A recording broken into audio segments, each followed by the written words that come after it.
বনি ইসরাইল কওমের তিনজন লোক ছিল, আফরা, লিম্মা, জুম্মা, না সরি, তিনজন লোক ছিল, আকরাউ, আবরাসু, আকরাউ ওয়া আমা, অন্ধ, টাকওয়ালা আর গায়ে কুষ্টি রোগ।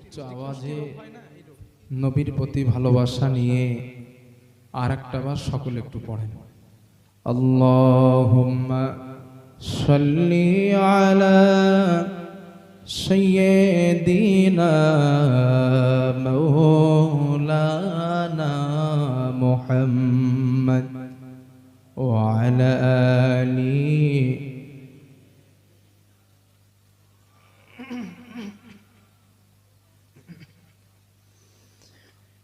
खुसर भी अच्छी लगी ना, सरवरी अच्छी लगी, खुसर भी अच्छी लगी ना, सरवरी अच्छी लगी। हम फकीरों को मदीने, हम फकीरों को मदीने की गलियां अच्छी लगी, खुसरवी अच्छी लगी ना, सरवरी अच्छी लगी। खुसर भी अच्छी लगी ना, सरवरी अच्छी लगी,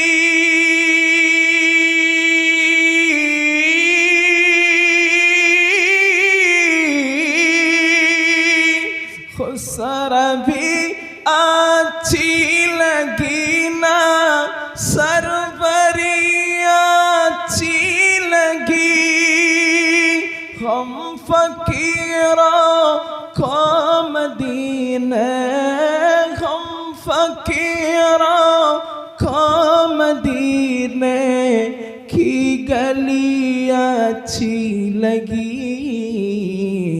खुसरवी अच्छी लगी ना, सरवरी अच्छी लगी। दूर थे तो जिंदगी बे रंगती बे कैफती, दूर थे तो जिंदगी बे रंगती बे कैफती,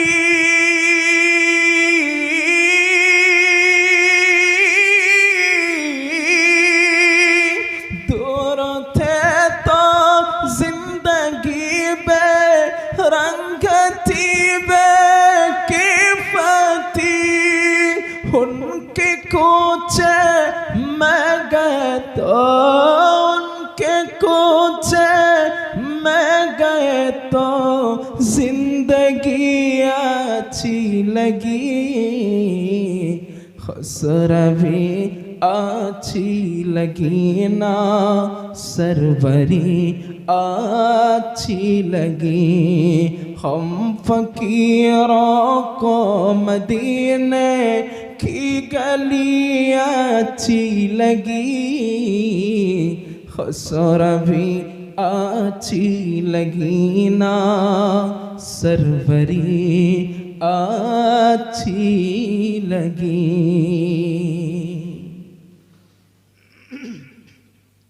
আলহামদুলিল্লাহ। আচ্ছা, আপনাদের একটা কথা জিজ্ঞেস করি, আমরা যে আল্লাহর প্রশংসা করলাম, এতে লাভ আমাদের হয়েছে না আল্লাহর হয়েছে? জি, আমাদের।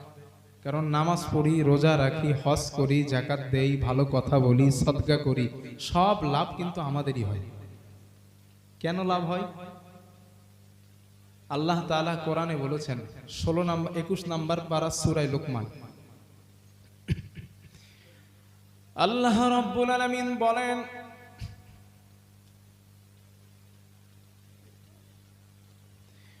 ومن يشكر فإنما يشكر لنفسه ومن كفر فإن الله غني حميد আল্লাহ রাব্বুল আলামিন বলেন, বান্দারে তোমরা যদি আমার নিয়ামতের প্রশংসা করো, আমি আল্লাহ তোমাদের নিয়ামত আরো বাড়িয়ে দেব, আমি আল্লাহ তোমাদের নিয়ামত আরো বেশি করে দেব।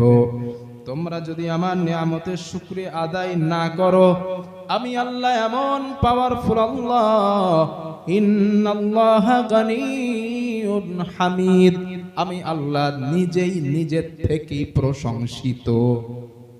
সুবহানাল্লাহ।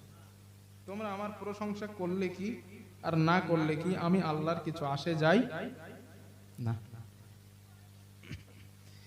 এই জন্য আল্লাহ রাব্বুল আলামিন অন্যত্রে বলেন, لئن شكرتم لأزيدنكم ولئن كفرتم إن عذابي لشديد। আল্লাহ পাক বলেন, লাইন শাকারতুম, বান্দা তোমরা আমার নিয়ামতের প্রশংসা করো, আমি তোমাদের বাড়ি দিলাম, গাড়ি দিলাম, টাকা দিলাম, অর্থ দান করলাম, সম্পদ দান করলাম, এত নিয়ামত তোমাদেরকে দিলাম, এই নিয়ামতের শুকরিয়া আদায় করো। যদি আদায় করো, লা আযীদান্নাকুম, নিয়ামত আরো বাড়িয়ে দেব। সুবহানাল্লাহ। জমিনে ধান লাগিয়েছেন, 1 বিঘা জমিনে আপনার ধান হয় 10 বস্তা।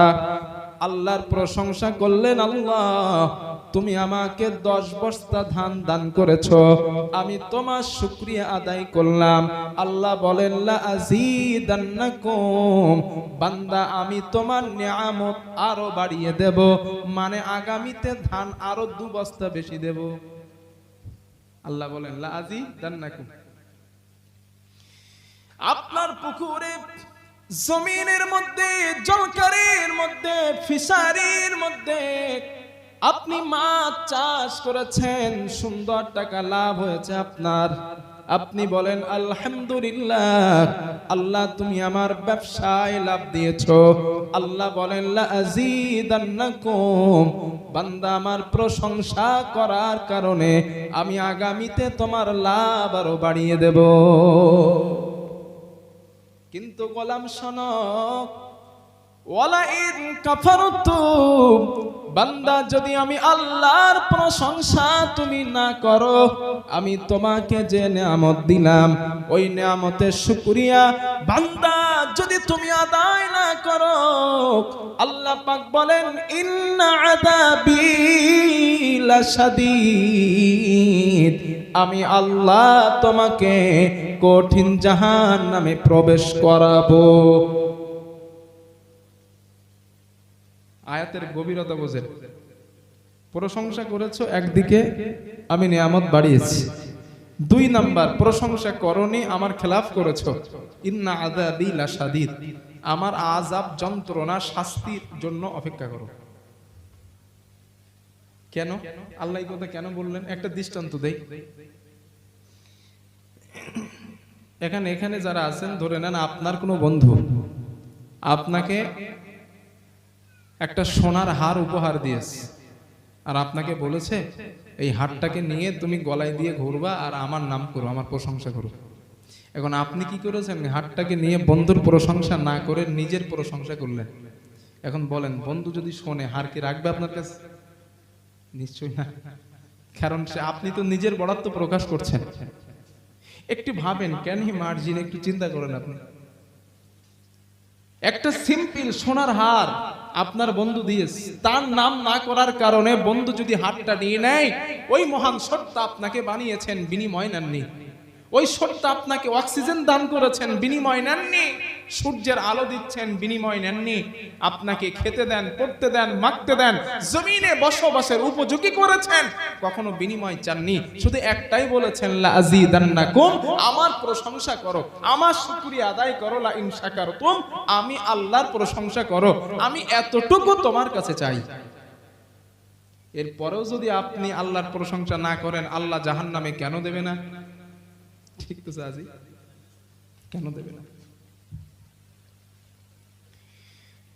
2 নাম্বার আরেকটা কথা বলি, আল্লাহর প্রশংসা যদি আমরা না করি, দুনিয়ার মানুষ, আল্লাহর প্রশংসা যদি আমরা দুনিয়ার মানুষ না করি, আল্লাহ যেখানে আছেন ওখান থেকে কি একটু নিচেই নামবে বলে মনে হয়?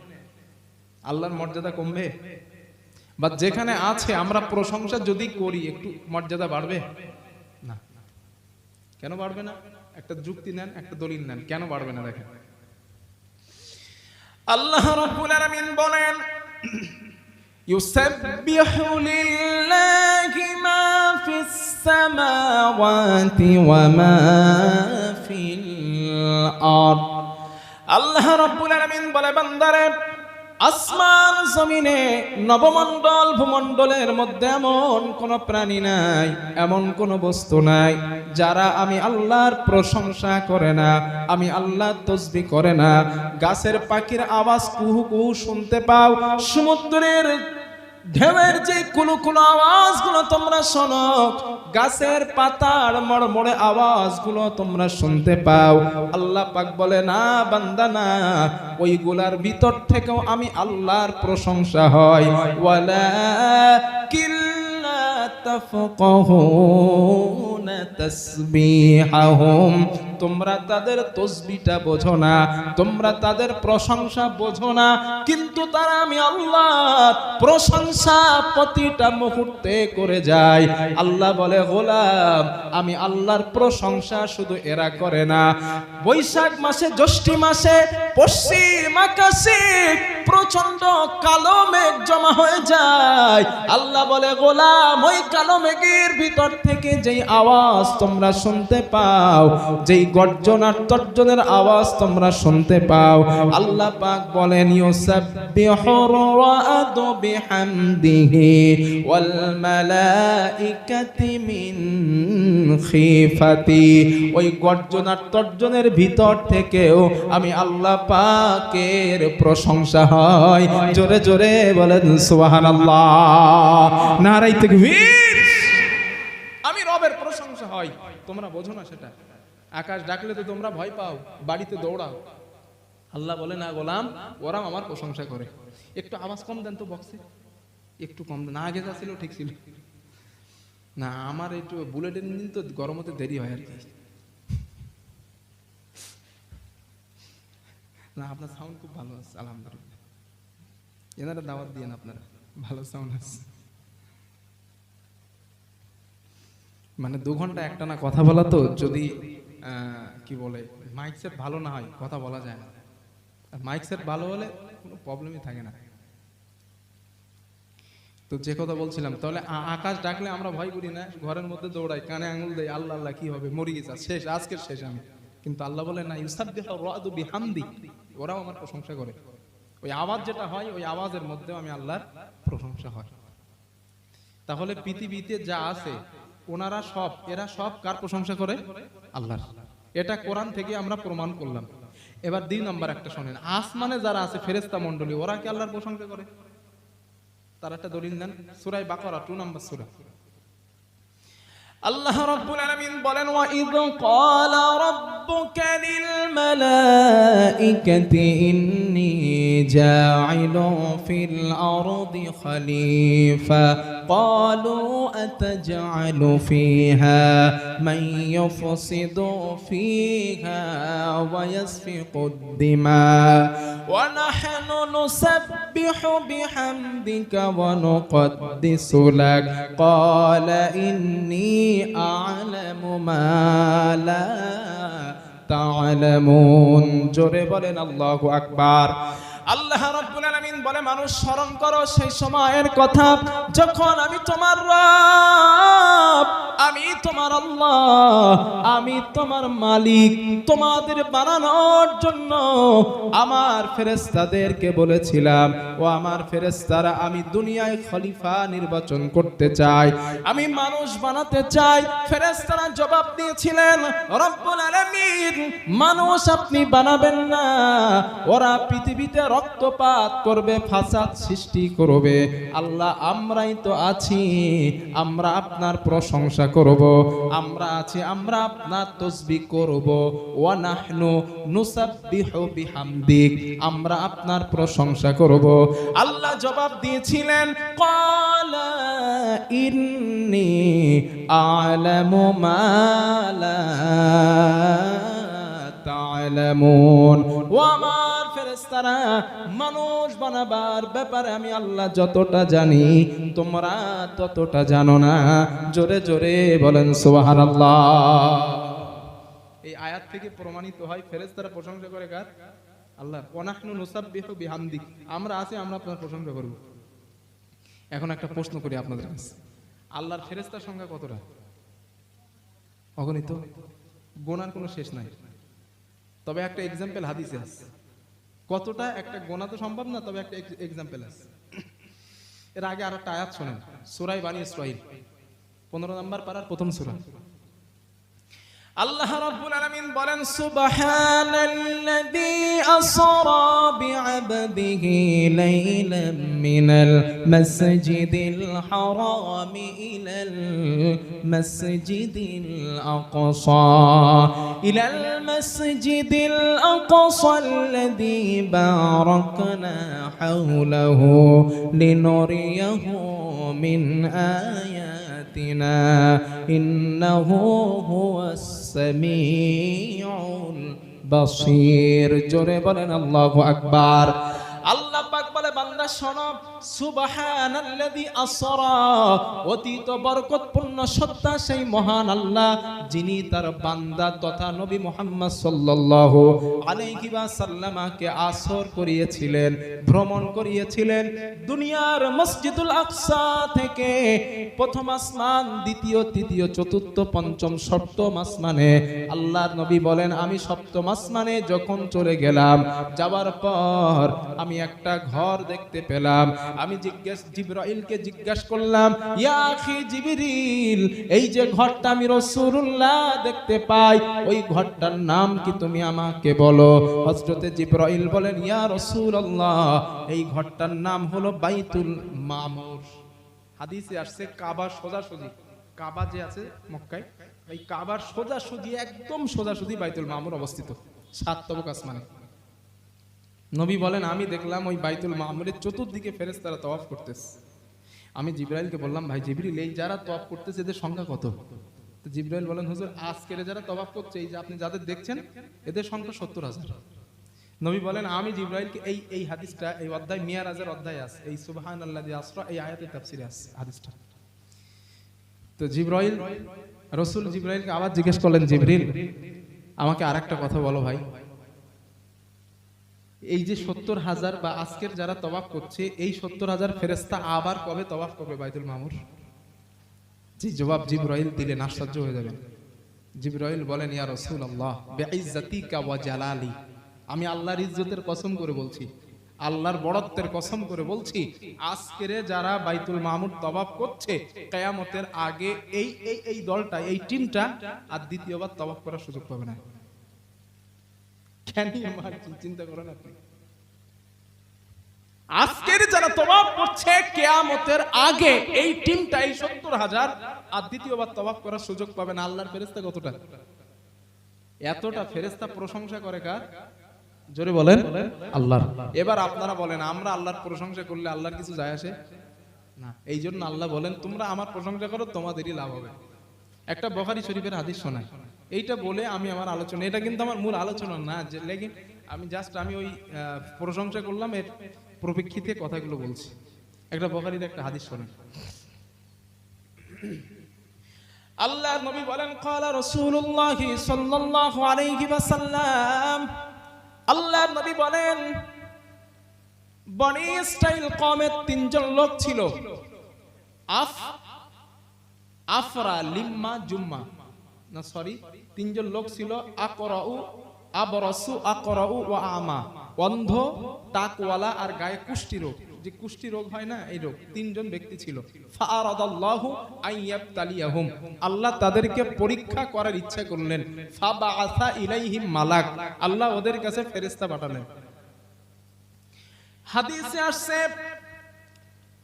আল্লাহর একজন ফেরেশতা মানুষের আকৃতি নিয়ে টাকওয়ালা ব্যক্তির কাছে আসলেন। আসার পরে জিজ্ঞাসা করলেন, ও আল্লাহর বান্দা, আইয়ুল ইসলামি খায়রান, ইসলামের মধ্যে তোমার কাছে কোন জিনিসটা সবথেকে উত্তম? তোমার আইয়ু শাইইন আহাব্বু ইলাইকা, তোমার কাছে কোন জিনিসটা সবথেকে প্রিয়? তোমার কাছে কোন জিনিসটা ভালো লাগে? ওই ব্যক্তি বললেন, আমার মাথার চুলটা যদি উঠে যায় এটাই আমার কাছে সবথেকে প্রিয়। আল্লাহর নবী বলেন, ওই ব্যক্তিটা মুসাফির গোলাম, ব্যক্তিটার মাথায় হাত বুলিয়ে দেন, দেওয়ার সঙ্গে সঙ্গে আল্লাহ পাক তার মাথায় চুল গজিয়ে দেন। আমার নবী বলেন, শুধু তাই নয়, ওই ফেরেশতা আকৃতি মানুষটা ওই ব্যক্তিকে বললেন, ও আল্লাহর গোলাম, কোন সম্পদ তোমার কাছে সব থেকে প্রিয়? ওই ব্যক্তি বললেন, আমার কাছে সব থেকে প্রিয় হলো উট। আল্লাহর ফেরেশতা গাভীর যুক্ত একটা উট তাকে দান করলেন আর বললেন, আল্লাহর গোলাম যাও, এখান থেকে আল্লাহ তোমাকে অনেক সম্পদের মালিক বানিয়ে দেবেন। ওই লোক চলে যাবে। আল্লাহ নবী বলেন, 2 নাম্বার কুষ্ঠি রোগগ্রস্ত ব্যক্তির কাছে ফেরেশতা আসলেন। আসার পরে জিজ্ঞাসা করলেন, আল্লাহর গোলাম, আইয়ু শাইইন আহাব্বু ইলাইকা, তোমার কাছে কোন জিনিস সব থেকে প্রিয়? ওই বান্দা বলেন, আমার যদি কুষ্ঠি রোগ ভালো হয়ে যায় এই জিনিসটা আমার কাছে সব থেকে বেশি প্রিয়। আল্লাহর নবী বলেন, ফেরেশতা ওই কুষ্ঠি রোগগ্রস্ত ব্যক্তির গায়ে হাত বুলিয়ে দেওয়ার সঙ্গে সঙ্গে আমার আল্লাহ তাকেও সুস্থ করে দেন। ওই ব্যক্তিকে জিজ্ঞাসা করা হয়, ও আল্লাহর গোলাম, তুমি বলো কোন সম্পদ তোমার কাছে সব থেকে প্রিয়? ওই বান্দা বললেন, আমার কাছে সব থেকে প্রিয় সম্পদ হলো, আমার কাছে সব থেকে প্রিয় সম্পদ হলো গরু। হাদিসে আসছে তাকে গাভীন যুক্ত মানে পেটে বাছুর আছে এমন একটা গরু দান করলেন আর বললেন, যাও, এখান থেকে আল্লাহ তোমাকে অনেক সম্পদশালী বানাবেন। 3 নাম্বার কানা অন্ধ লোক ওনার কাছে আসলেন, জিজ্ঞাসা করলেন, তুমি কোন জিনিসে বেশি প্রিয় হও? বললেন, আল্লাহ যদি আমাকে চোখের দৃষ্টি ফিরিয়ে দেন। আল্লাহর ওই ফেরেশতা চোখে হাত বোলালেন, আল্লাহ তার দৃষ্টি ফিরিয়ে দিলেন। ব্যক্তিকে জিজ্ঞাসা করা হলো, কোন জিনিস তোমার কাছে সব থেকে প্রিয়? আল্লাহর নবী বলেন, ওই ব্যক্তিটা জবাব দিল, আমার কাছে সব থেকে প্রিয় বস্তু হলো ছাগল বকরি। আল্লাহর ফেরেশতা মানব আকৃতির ওই ফেরেশতাটা আল্লাহর বান্দাকে একটা গাভীন যুক্ত বকরি দান করলেন। দান করে বললেন, আল্লাহর গোলাম, তুমি চলে যাও, আল্লাহ এখান থেকে তোমাকে অনেক সম্পদশালী বানাবেন। 3 জন ব্যক্তিকে দিয়ে চলে গেলেন। কয়েক বছর পর আল্লাহ বললেন, ও ফেরেশতা, আবার আমার ওই 3 বান্দার কাছে যাও, আমি যে তাদের নিয়ামত দিয়েছিলাম ওই নিয়ামতের কৃতজ্ঞতা তারা স্বীকার করে কিনা আমার বান্দাদের কাছে পরীক্ষা করার জন্য যাও। ওই ফেরেশতা মানুষের আকৃতি নিয়ে ওই টাকওয়ালা ব্যক্তির কাছে আসলেন। সে তো এখন অনেক সম্পদের মালিক হয়ে গেছে। আল্লাহর নবী বলেন, ওই ব্যক্তির কাছে যাওয়ার পর ফেরেশতা বলেন, আল্লাহর গোলাম, আমি একজন মুসাফির, আমাকে কিছু সম্পদ দেন, আমার সম্পদের অনেক প্রয়োজন। আল্লাহর নবী বলেন, ওই ব্যক্তিটা তাকে জবাব দিল, আমার এই বিরাট উটের পাল আপনি দেখতে পাচ্ছেন, এইগুলা আমি নিজে মেহনত করে তৈরি করেছি। আল্লাহর ফেরেশতা বললেন, এখান থেকে কয়েক বছর আগে তুমি কি টাক পড়া ছিলে না? সে তখন বলে, হ্যাঁ, না ছিলাম না। আল্লাহর বান্দা ওই বান্দা বলে, তুমি মিথ্যা বলছো, মিথ্যা বলছো, আর যদি তুমি মিথ্যা বলো আল্লাহ তোমাকে আগের জায়গায় ফিরিয়ে দিক। হাদিসে আসছে সাথে সাথে ও টাক পড়ে যায় আর সম্পদ সব ধ্বংস হয়ে যায়। 2 নাম্বার, ওই যে কুষ্টি রোগ ওর কাছে গেছে, গিয়ে বলছে, আল্লাহর বান্দা, আমি মুসাফির, আমার এক কিছু ওই তোমার যে গরুর পাল আছে আমার একটা গরু দাও। ও তখন বলে, না, এই গরু আমার নিজের মেহনতে আমার কষ্ট করে কামাইছি, আমি তোমারে দেবো না। ও তখন বলে, না, তুমি এখান থেকে কয়েক বছর আগে কি গায়ে কুষ্টি রোগ গরিব অসহায় ছিলে না? ও তখন বলে, না, আমি ছিলামই না। বলে, তুমি যদি মিথ্যা বলো আল্লাহ তোমার আগের মতো করে দেখি। ব্যক্তি হয়ে গেছে। বাকি আছে কোনটা? অন্ধ অন্ধ অন্ধ। হাদিসে আসছে অন্ধ ব্যক্তির কাছে ফেরেশতা গেলেন। যাওয়ার পর ফেরেশতা বললেন, আল্লাহর গোলাম, আমি একজন মুসাফির, আমাকে তুমি কিছু সম্পদ দাও, একটা বকরি দাও, আমার বকরিটার বড় প্রয়োজন। আল্লাহর ওই গোলাম বান্দার কাছে যাওয়ার পর ওই বান্দাটা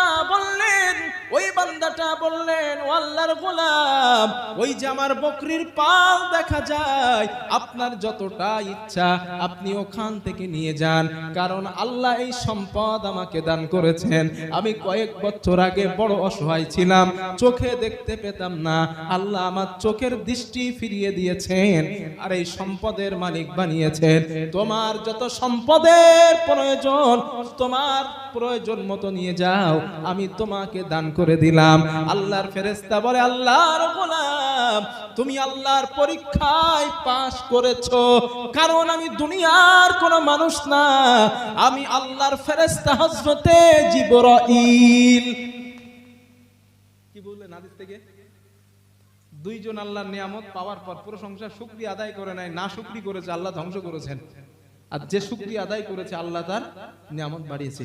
এই জন্য ভাই, জলকারে লাভ হয়েছে, ব্যবসায় লাভ হয়েছে, নিজের বড়ত্ব প্রকাশ না করে সেজদায় পড়ে একটু রবের শুকরিয়া আদায় করেন।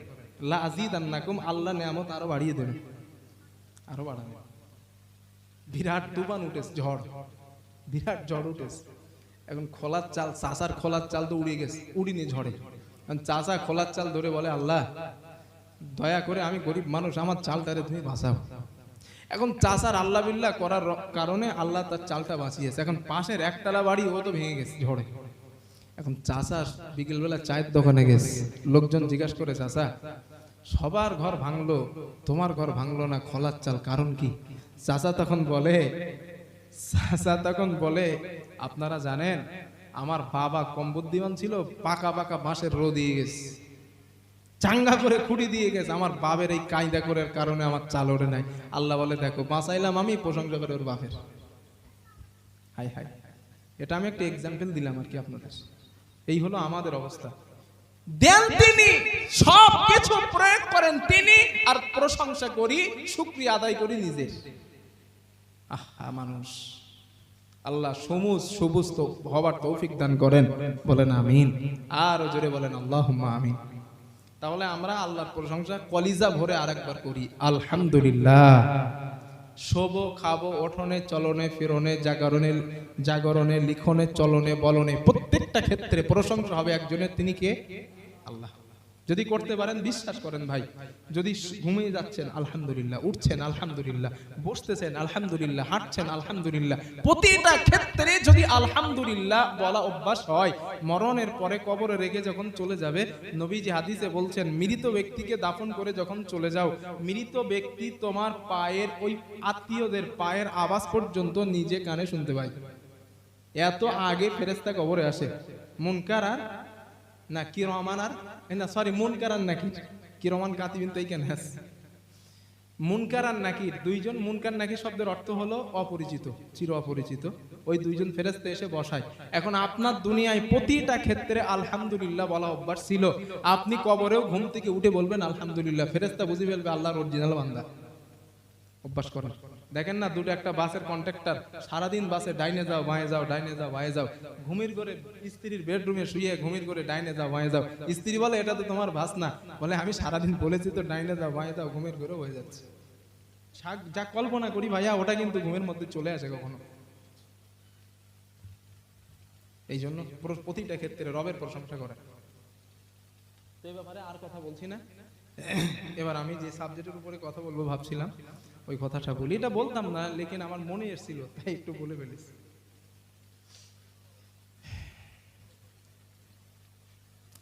কোনটা? সবগুলো কেন দেন? আমার মাথায় আসে না এগুলো, কি জন্য দেন আপনারা? ও আমারও ডিস্টার্ব করতেছে, আমি কিছু বলি নাই, তা আপনি যেহেতু বলেছেন আমি আপনার সাথে তাল মেলাই আর কি। আচ্ছা মাইকেলা ভাই, আপনি একটু আসেন দিন ভাই, এই দুটো লাইট একটু বন্ধ করতে হবে, আপনি যেখানে আছেন একটু আসুন। আমারও অসুবিধা হচ্ছে, কিন্তু কিছু বলছি না, এখন ভাই যেহেতু সুর তুলেছে, আমি একটু তালে তাল দেই। এই লাইনগুলো প্রয়োজন নেই, যেহেতু এটা কোরআনের মাহফিল। তো হ্যাঁ, সৌন্দর্য করার দরকার, বাইরে করুন, তবে অপচয় করা আমি পছন্দ করি না। হ্যাঁ আলহামদুলিল্লাহ, সুন্দর করে সাজিয়েছেন, করেছেন, ঠিক আছে। তো আসেন একবার একটু কলেমার জিকির করে আলোচনা শুরু করব ইনশাআল্লাহ। সুবহানাল্লাহ ওয়ালহামদুলিল্লাহ ওয়ালা ইলাহা ইল্লাল্লাহ লা ইলাহা ইল্লাল্লাহ লা ইলাহা ইল্লাল্লাহ সুবহানাল্লাহ ওয়ালহামদুলিল্লাহ ওয়ালা ইলাহা ইল্লাল্লাহ লা ইলাহা ইল্লাল্লাহ মুহাম্মাদুর রাসূলুল্লাহ। এটা বন্ধ করে দেন, এইটা তো আগে হয়েছে। তাহলে আমি প্রথমে একটা আয়াত পড়েছিলাম, এবার আলোচনা শুরু করছি, কিন্তু মনোযোগ যেমন ছিল এমনটা দেন আমার।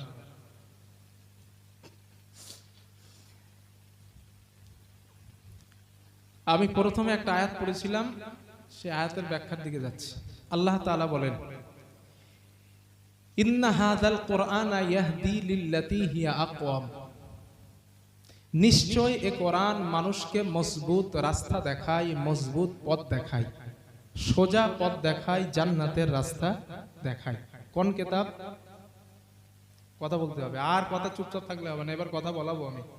হাদিসের ক্লাস শুরু হয়েছে, কিন্তু আপনারা হাদিসের ক্লাসে আছেন। আল্লাহ বলছেন, ইন্না হাযাল কুরআনা ইয়াহদি লিল্লাতী হিয়া আকওয়াম। এই নিশ্চয় এই কোরআন মানুষকে সোজা পথ দেখায়, মজবুত পথ দেখায়, জান্নাতের পথ দেখায়। কে বলছেন কথাটা? জোরে বলেন। আল্লাহ। কোন কিতাব দেখায়? কোরআন। কেন কোরআন দেখায়? এই জন্য। কেন দেখায়? কারণ কোরআন পৃথিবী এবং আখিরাত উভয় মাঝখানে মানুষের জীবনের কল্যাণময়ী একটা কিতাব। ওই কিতাবটার নাম হলো কোরআনুল কারীম। কোরআন শরীফ কিন্তু বলবেন না। কোরআন শরীফ, কোরআনের যত নাম আছে ওর ভিতরে আমি শরীফ পাইনি। কোরআন শরীফটা যেন বলবেন না, কারণ কোরআনের যত নাম আছে, কোরআনুল কারীম, কোরআনুল মাজিদ, যেই নামগুলো আছে ওই নাম দেন, বানিয়ে নাম দেওয়ার দরকার নাই। আমি পাইনি। যে কটা নাম কোরআনের আছে এর ভিতরে কোরআন শরীফ, এই শরীফ নামটা আমি পাইনি। এই জন্য কোরআন শরীফ বলবেন না, কোরআনুল কারীম বলেন, কোরআনুল মাজিদ বলেন, সমস্যা নাই। একটা জিনিস বোঝা গেল ইনশাআল্লাহ। এই কোরআনের মাহফিলে বসলে এগুলো